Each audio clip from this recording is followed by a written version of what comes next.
Hi, I'm Lisa Pierce, Executive Editor of Packaging Digest, with some breaking news in packaging sustainability. Loop, the global e-commerce platform that launched in early 2019 and is centered around branded products in reusable packaging, has just expanded from e-commerce only to e-commerce plus in store. 9 retail partners across the world will now sell Loop products in their stores and manage the returns of the reusable packages. Retail partners in the US are Burger King, Walgreens, and Kroger. Packaging Digest brings you a bit of the inside story of this development. We're talking with Tom Zaki, founder and CEO of TerraCycle, the parent company of Loop, and Denise Osterhus, Kroger's Senior Director of Sustainability and Social Impact. Tom, Denise, welcome and thank you for your time. Hi, Thanks Lisa. for having us. Great to be here. Wonderful. Tom, let me start with you. So since its launch in 2019, Loop has seen extremely rapid growth. We've been told as a result of massive consumer demand. Can you put some numbers on this growth so we can get a sense of what you mean by massive? And then also tell us what's driving this consumer demand. Yeah, absolutely. So Loop came onto the world stage in January of 2019. We had the privilege of launching with Kroger, Walgreens, and Carrefour as our 3 founding retail partners and 5 major brands at the time, Nestle, P&G, Pepsi, and Unilever. And since then, we launched, as you had mentioned, these online learning platforms. Loopstore.com is one example in the US in partnership with Kroger. And we saw really, really great response from consumers. Since then, we expanded that platform to France, Canada, UK, Japan, and Australia. And overall, that learning platform attracted over 20,000 consumers, enjoying over 400 different reusable products, depending, of course, on the country. And we learned a tremendous amount. We especially understood that folks in all spectrums were very interested in experiencing their favorite products in more sustainable and also more functional and beautiful packaging. And this is what's led us to this amazing moment that now across 4 continents, we are expanding Loop with the leading retailers in each of their respective countries and categories in store. And this will really allow us to bring scale to the reuse movement, something that no actor individually could really accomplish. Okay, and as you just mentioned, since its launch in 2019, you have been able to scale up incredibly quickly, even during a pandemic. So tell us a little bit how you were able to do that, Tom. Well, I give most of the credit to our great partners, and it's important, as you had mentioned, this concept of, of doing this through the pandemic, because what happened to producers, right? Either one of 2 things happened. No one stayed in the middle. Either, and I imagine this was very much the case for Kroger, it became a real critical retail point and had to make sure the supply chains, which were highly constrained, were maintained, keeping store shelves stocked and making sure folks can access, needed products. Or on the other end, businesses had to pause and had to struggle through, maybe being closed down, as many specialty retailers experienced, and restaurants and salons and so on. So everything went one way or the other, but either way that equals having massive constraint on doing anything other than just trying to keep the proverbial lights on. And so because Loop is fundamentally a multi-stakeholder coalition, relying on wonderful retailers like Kroger and also the brands that will then produce reusable versions of their products, this was really an inspiring moment, because this could have been the moment everyone says, you know what, let's pause for all of COVID, which is, mind you, still happening as we speak. And it didn't happen, and I think this speaks to how deeply the partners involved care about sustainability, see how important that is and not just important, but a growing concern, and also see that solutions like Loop are a really important step in that sustainability journey. And that maintained us not just surviving through COVID, but fundamentally thriving through this, through this time. Yes, I agree, Tom. What we saw was at the beginning of COVID in spring of 2021 or 2020, sorry, there was a little bit of a pause as everybody just tried to, find their new ground. But immediately sustainability rose right back up to the top of mind for a lot of people in packaging.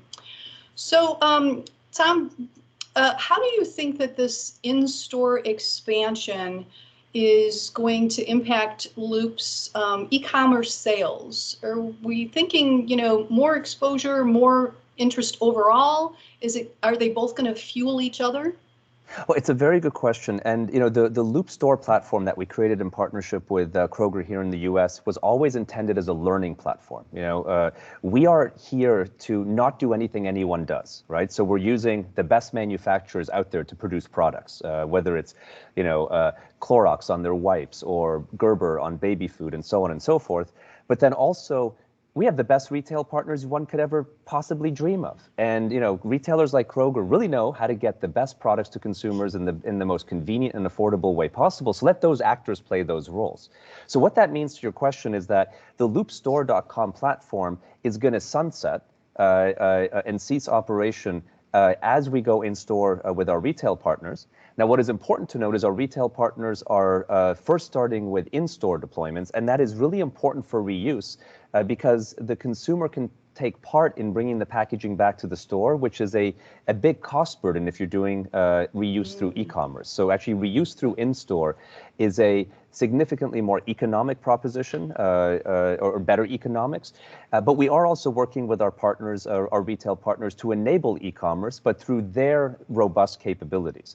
So what will happen is the e-commerce platforms like loopstore.com that we operated to learn from, those will all go away, and many already have, and it will be supplemented by the retailers doing what they really know how to do, starting with in-store and then supplementing through many other ways of accessing products. So noting, we talk e-com and in-store, but there's also hybrids, that are emerging, like pickup models and so on. And there should be no limit in how one can access a reusable version of their product. The key is making it as convenient as possible. And one last build, just to say, is what's also really exciting about the models of in-store is it enables a core goal of Loop, which is to make reuse convenient, allowing one to buy at one retailer but return to the other. If you, today, for example, in the UK, you can buy your reusable coffee cup through McDonald's through Loop, but then drop it off at Tesco and vice versa. And this is the amazing multi-stakeholder partnership that retailers are being a part of, saying everyone can participate in this network. Okay, I like that. I was not aware of that. That's an incredible point of the convenience for the consumer. And as we know, convenience is king when you're talking about consumers. Denise, according to the Kroger website, I just checked it earlier this morning, Kroger has nearly 2,800 stores in 35 states in the United States. So what is the level of participation from Kroger? Are the Loop products going to be in all your stores in the U.S.?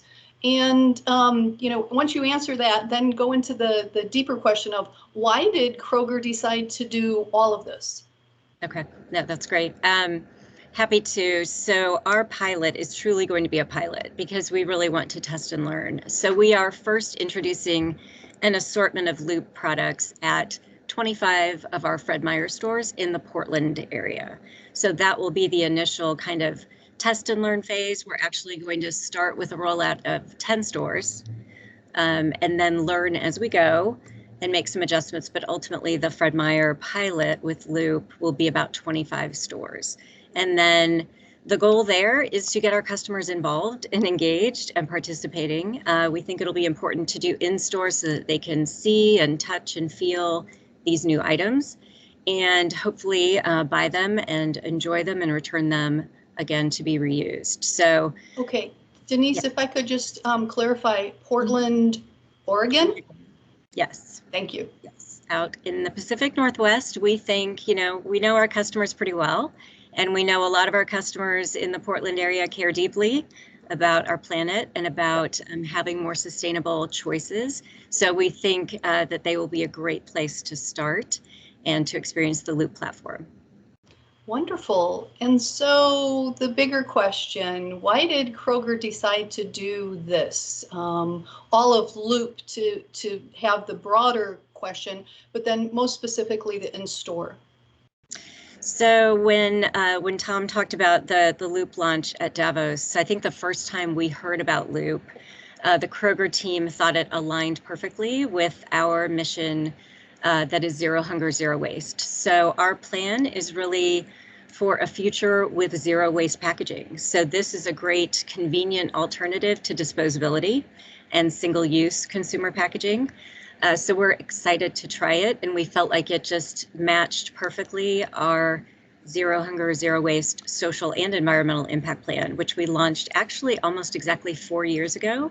And so even though our Loop pilot in store has been delayed a little bit due to the pandemic and all of those supply chain constraints that we talked about, we are so excited to get it started next month, and really eager to learn more and hopefully get the customer engagement that we need to see in order to scale it and make it even bigger.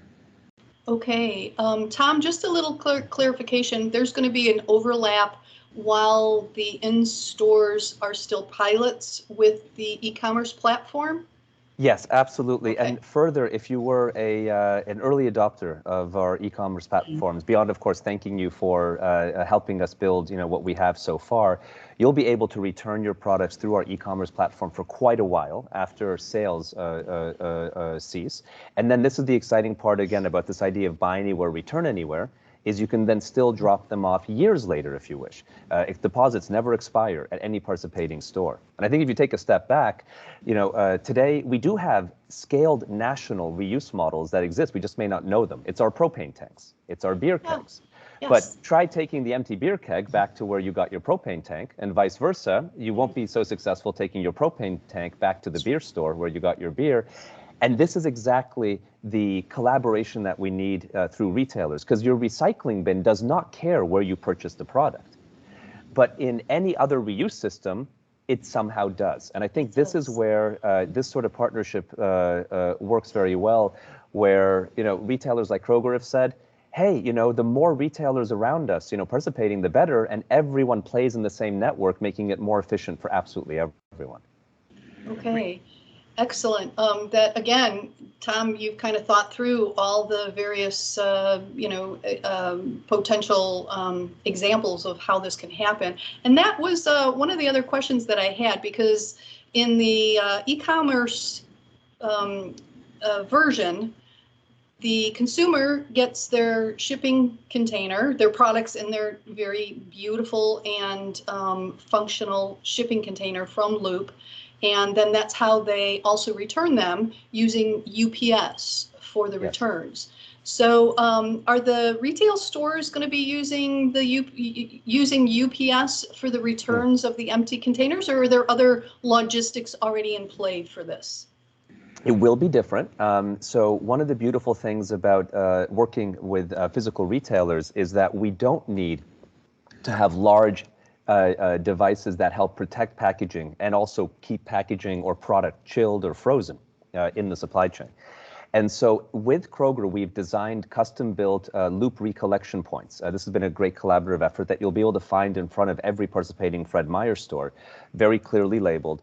And in those bins, you can put any Loop package, no matter where you bought it. You can put it in one at a time. But also with the team at Kroger, we developed effectively reusable, you could call them reuse bags or reuse waste bags, but basically it's these little bags that you can purchase. You can put them in your own waste bin at home, and you put all the Loop products in there that you may have purchased, and you can just drop off the entire bag, almost like dropping a bag of garbage. And so the real thing we're trying to achieve together is, many times in sustainability, we tend to vilify disposability. And there are negatives of disposability. I think they're all obvious and we're contending with them. But there's also some tremendous virtues of disposability, convenience being one of the big ones. And I think we have to not just vilify, because then we can't learn anything, but honor the systems, that are there and understand what's so strong about them. And what disposability brings is incredible convenience to folks who are living busy lives and thinking about so many different things. And so that's what we're trying to make Loop feel like, as disposable an experience as possible while acting reusable. Instead of asking you to do all this extra work yourself, like wash out packaging, maybe fill it yourself, all those options, here, you just take it off the shelf, purchase it, drop it in the bag, throw the bag back in the store when you come back for your next shop.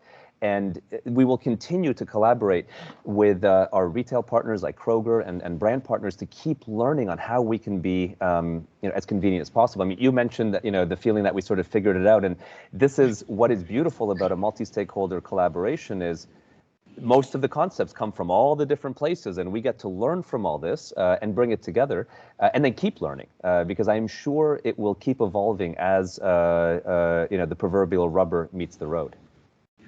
So in the in-store concept, Tom, how is the keeping track of the deposit fees going to work, especially with this very convenient method of returning? Absolutely. So every package has marked on it what the deposit value is, or that you should return it for a deposit. And you simply scan either each individual package in a Loop app that you'll be able to download, on your smartphone, or you can scan the bag in which you return, and then you don't have to worry about scanning each individual package, and you put it in the bin, and then Loop takes care of it from there. So everything is deposited back onto your app, and then with no transaction fee of any kind, you can then move that over into your bank account, or if you prefer PayPal, you can do that as well.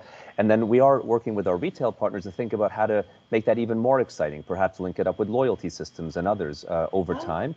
But it's trying to, again, make it as convenient as possible, because every step we put in front of, or every extra step versus a normal shop will greatly reduce adoption. And I think this has been one of the key things that we've learned is, many times folks ask this question, will people pay more for an eco or organic product? That's a question I've heard ad nauseum for now decades.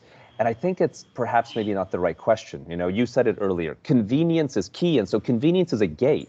Either you are convenient enough for a consumer to consider you, or you won't be considered. And then if you're considered, I think the consumers look at what are the features and benefits of the product. And this is where reuse wins big. It is, I would say, objectively a better experience in, whether you care about luxury, look, sustainability, so on. And then we need to make sure that that's all priced well. And this is also where Kroger comes in, because, retailers, and especially leading retailers like Kroger, really know how to get the right products to consumers at the right prices so that it is as democratic as absolutely possible. And that's really the mantra that we focus on together with all of our partners. Yep. And I will say too, Lisa, that the other thing I would note is where the in-store experience is also important, and especially at Fred Meyer, where our store is a little bit larger, we have a little bit more square footage to have some display space that really communicates what Loop is and how it works, so that our customers can learn and experience it. And so I think that will be really key to getting people to try it out, is we'll have an in-store Loop destination.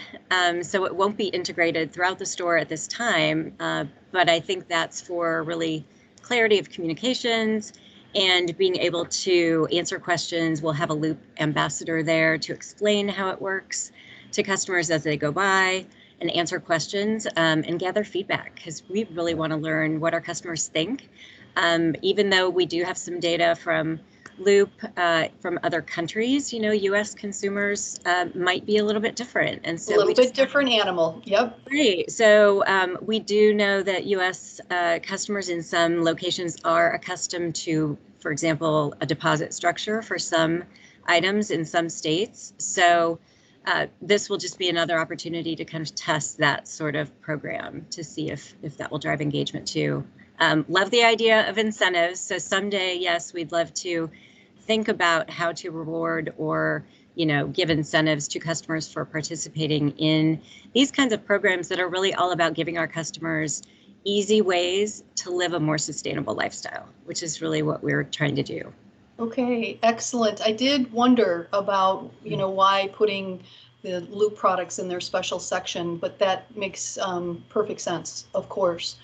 You know, I have another question that's store related, and that is direct-to-consumer delivery from retail stores, as well as from any e-commerce outlet, really skyrocketed during the COVID-19 quarantines, and it still remains quite high, even as, you know, the social distancing requirements have loosened in many places.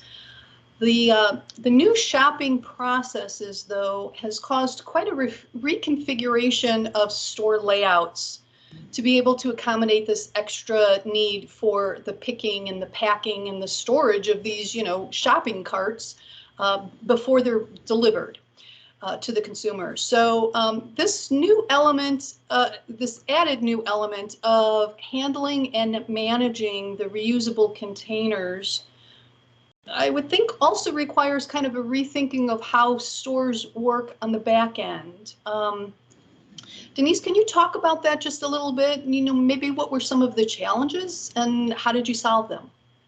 Sure. I think kind of to Tom's point too, we also tried to make this easy for our store teams, right? Mm-hmm. Because it is a new process and we're learning as we go. So the pilot at the Fred Meyer stores is really operating as simply as we can make it for our store teams. So it is going to be an in-store experience. So the products at the beginning, while we've done an incredible job growing our e-commerce and digital business, they will remain, the pilot will be focused on in-store.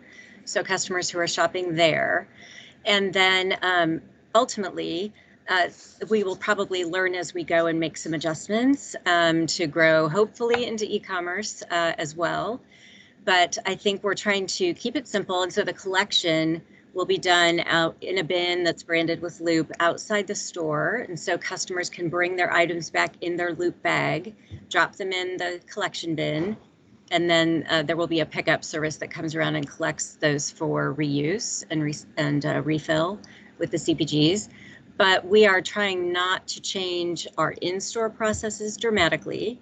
So these items will come in from a distribution center as other products in the store would be placed on shelf, and really not a lot of back of store processes are changing in the pilot. Excellent, excellent. And you know, you'll see as you go along how that model works. Is there the pickup partner? Is that someone you'd like to recognize at this point, or does it depend on the location, the store location? It's a very good question, yes, and it really does depend. So we are onboarding local logistics and then also locally. So all the stores get serviced multiple times a week by a local logistics partner. And that goes then to a local Loop, we call it like a micro check-in facility, where for the city of Portland, everything is checked in and sorted there. And then from there, we take it through the rest of the process on cleaning and then getting it back to the brands who refill. And then, of course, back into Kroger's supply chain so that it can be sold to the next consumer. And I think the highlight here, just to really build on what Denise was saying, is that convenience is king. And we talked about that already vis-a-vis the consumer. But I think, and especially during times of constraint, but frankly, in general, it is also the same for the other actors, being retailers, and brands. And I think as we think about more sustainable forms of product delivery, which is this, but also more sustainable forms of products in general, those three actors are very important to honor this idea of convenience. And so convenience for the consumer is, you know, the easiest way to interact with the product. And that is exactly the same for convenience for the retailer and the brand, because that's how we're going to make change occur quickly. The more we try to, and this is a very overused term, but the more we are disrupting and changing, we are potentially creating a bigger uphill road, you know, to contend with. And we're seeing in COVID, you know, we had many visible casualties, you know, the huge amount of human trauma that occurred, but then also industry casualties like the tourism industry and so on. But another major casualty that's maybe less sung, but I'm sure you've seen it in, you know, in innovation, is the idea of innovation. You know, a lot of projects that required extra work and resource were put on the back burner.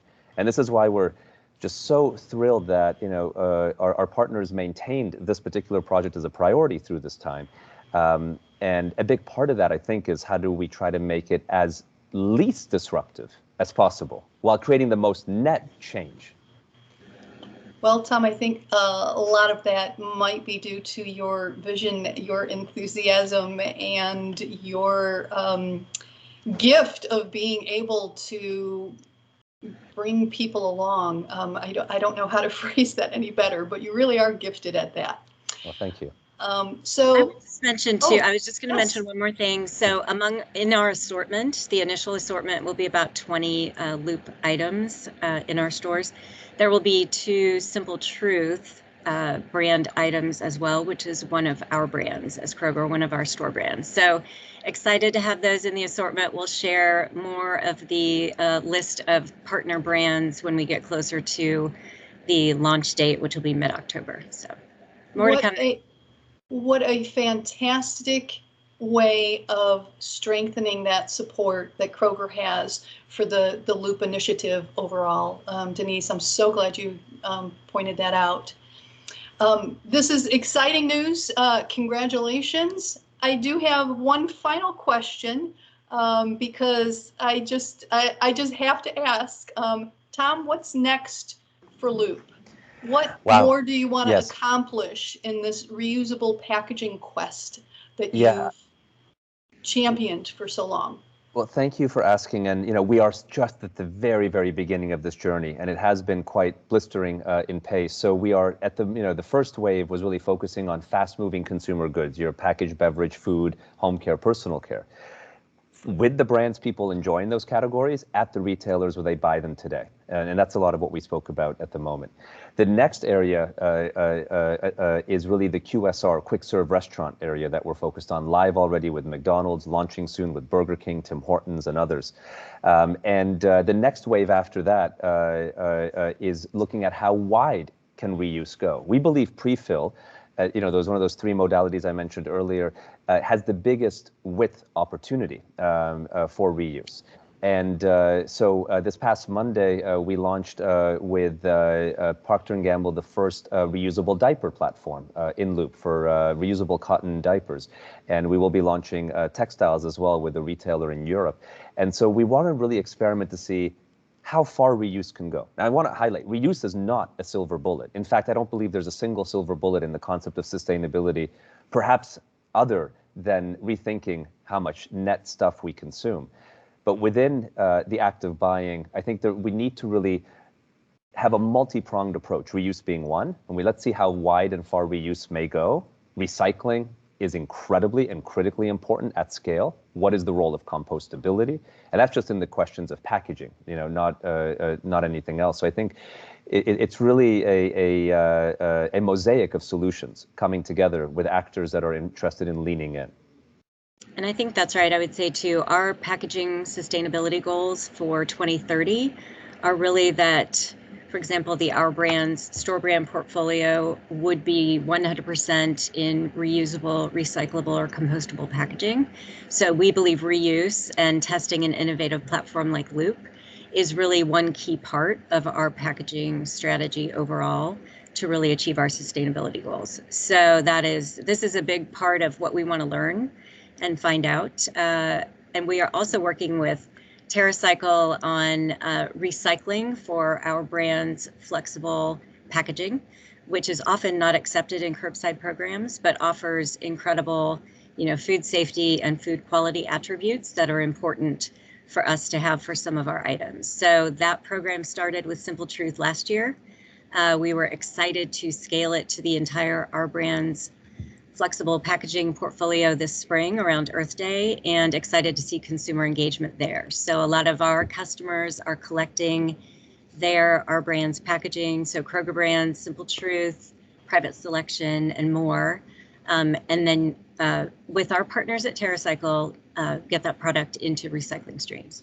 And if I may build on what Denise was saying, just to really give a lot of credit to Kroger. Kroger is the first in both of these cases, first U.S. retailer to launch a recycling program through TerraCycle for its private label products like Simple Truth, and the first U.S. retailer to do the same type of products in reuse through Loop.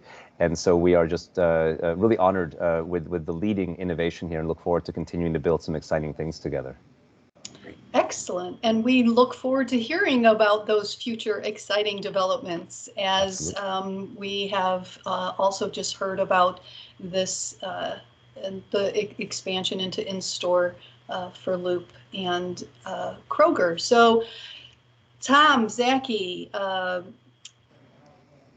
I call you the Steve Jobs of sustainable packaging, and I believe it. Again, your vision is just, it's a very good thing to see in the industry. And more so than just vision, you're actually acting on the vision. And that's not always something that happens. Denise Osterhus, Kroger's Senior Director of Sustainability and Social Impact. Thank you so much for joining us, both of you, and best of luck. Thank you, Lisa.